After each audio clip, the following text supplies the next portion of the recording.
എല്ലാവർക്കും നമസ്കാരം. ഇന്ന് നമ്മള് പച്ചത്തീയൽ ഉണ്ടാക്കാൻ പോവാണ്.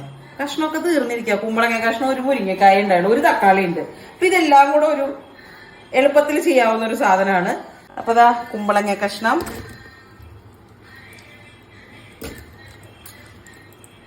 അതിന്റെ കൂട്ടത്തിൽ തന്നെ മുരിങ്ങക്കായും ഉണ്ട്. ഒരു 3-4 ഉള്ളിയും എടുത്തിട്ടുണ്ട്. ഉള്ളിക്ക് പകരം സവാളയാണെങ്കിലും ചേർക്കാം കേട്ടോ. കുട്ടികളുടെ പരീക്ഷയൊക്കെ തീർന്നു എന്ന് തോന്നണല്ലോ. ഇനി 2 മാസം അക്രമായിരിക്കുമല്ലോ എല്ലാരും കൂടെ. അല്ല അതൊരേ ആ ഒരു സ്കൂള് കാലം ഇത് സന്തോഷല്ലേ. നമുക്ക് ഒന്നിനെ കുറിച്ച് ഒരു ടെൻഷനില്ല. കറണ്ട് കാശ് അടക്കണതിനെ കുറിച്ച് ആലോചിക്കണ്ട, ഫോൺ ബില്ല് അടക്കണതിനെ കുറിച്ച് ആലോചിക്കണ്ട, ലോൺ അടക്കണതിനെ കുറിച്ച് ആലോചിക്കണ്ട. ഹാപ്പി ആയിട്ടുള്ള ആ ഒരു കാലഘട്ടം അത് അല്ലാണ്ട് മിസ് ചെയ്യണു. സ്കൂളിലെ പരീക്ഷ അങ്ങോട്ട് തീരാൻ കാത്തിരിക്കും. നമ്മുടെ മുറ്റത്തെ മാവില് ഊഞ്ഞാലിടാനും തെക്കയിലേയും വടക്കയിലേയും ഒക്കെ എല്ലാരും കൂടെ ഊഞ്ഞാലാട്ടവും. അപ്പത്തേക്ക് നിറയെ മാങ്ങ ഉണ്ടാവും. മാങ്ങ തിന്നലും. അതും വെറുതെ മാങ്ങ തിന്നാൻ പാടില്ല. മുളക് പൊടി ഉപ്പൊക്കെ ഇങ്ങനെ മിക്സ് ചെയ്തിട്ട് അത് വെളിച്ചെണ്ണയിൽ ചാലിച്ചിട്ട് മുക്കി കഴിക്കണം. അതൊക്കെ ഒരു കാലം. കുമ്പളങ്ങ, ഉള്ളി, മുരിങ്ങക്കായ, ഇനി ഒരു കുഞ്ഞു തക്കാളി ഉണ്ടായിരുന്നു, അതും ചേർക്കാം. ആവശ്യത്തിന് വെള്ളം.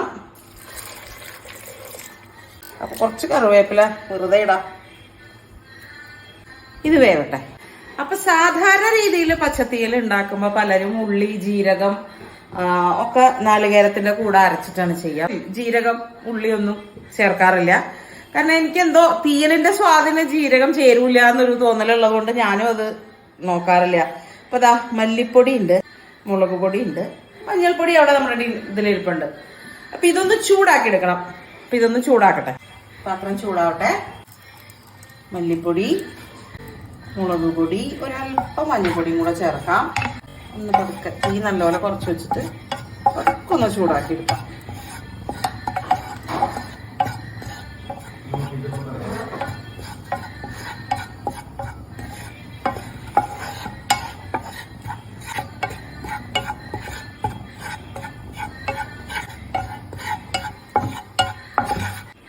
പൊടിയുടെ പച്ചവാസനയൊക്കെ പോയി.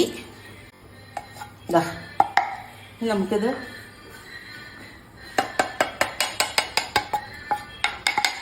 ഇനി ഇതൊന്ന് അരച്ചെടുക്കണം. അപ്പൊ നമ്മുടെ കഷ്ണം വെന്തിട്ടുണ്ട്. നമുക്ക് പുളി ചേർക്കാം.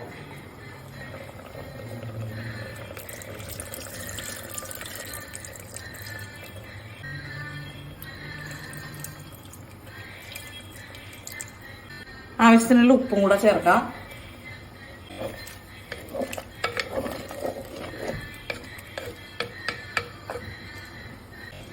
ആ പുള്ളിയുടെ പച്ചവാസന ഒന്ന് പോയിട്ട് അരപ്പും കൂടെ ചേർക്കാം. അത്രേ ഉള്ളൂ കാര്യം.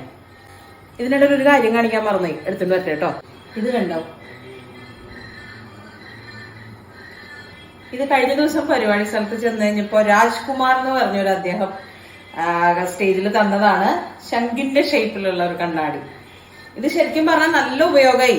കാരണം ചില സ്ഥലത്തൊക്കെ പരിപാടി സ്ഥലത്ത് നമുക്ക് മിറർ ഇല്ലാത്ത ചില സിറ്റുവേഷൻസ് ഒക്കെ വരുമ്പോ നല്ലപോലെ ഉപയോഗമാണത്. അതുമാതിരി മിഥുനും ബാക്ക് സ്റ്റേജില്, ഡാൻസ് പ്രോഗ്രാമിനൊക്കെ ബാക്ക് സ്റ്റേജില് ഇതാണ് ഇപ്പൊ ഹെൽപ്പ് ചെയ്യണ ഒരു സാധനം. അപ്പൊ അദ്ദേഹത്തിനോട് ഒരുപാട് താങ്ക് യു പറയേണ്ടത്. നല്ല ഭംഗിയുള്ള ഒരു പീസല്ലേ. അപ്പൊ നമ്മുടെ പുളിയൊക്കെ തിളച്ചു. ഇനി നമുക്ക് ഈ അരച്ചത് ചേർക്കാം.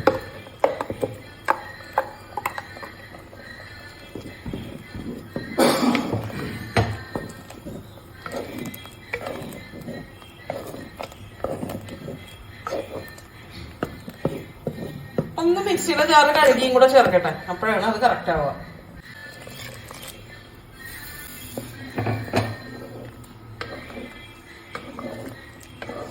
ഒരു കുഞ്ഞി തിള വന്നോട്ടെ.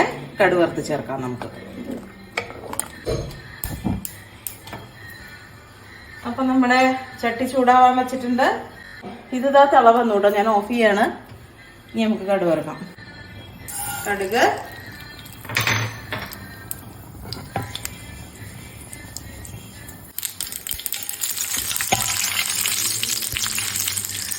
പച്ചമുളക്,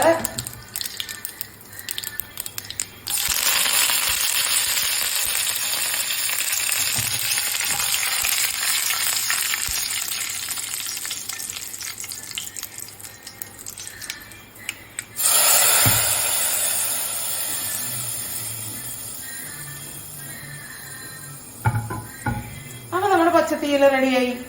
അതെല്ലാരും ട്രൈ ചെയ്ത് നോക്കിക്കോളൂ. എല്ലാ കഷ്ണവും ഇടാം കേട്ടോ, വീട്ടിലുള്ള എല്ലാ കഷ്ണങ്ങളും ഇടാം. ഞാൻ ഈ എല്ലാ കഷ്ണവും തീർന്നു കഴിയുമ്പോ പിന്നെ എന്ത് വെക്കും? പിന്നെ പരിപ്പ് അധികം ഉപയോഗിക്കണ ഇവിടെ താല്പര്യമില്ല.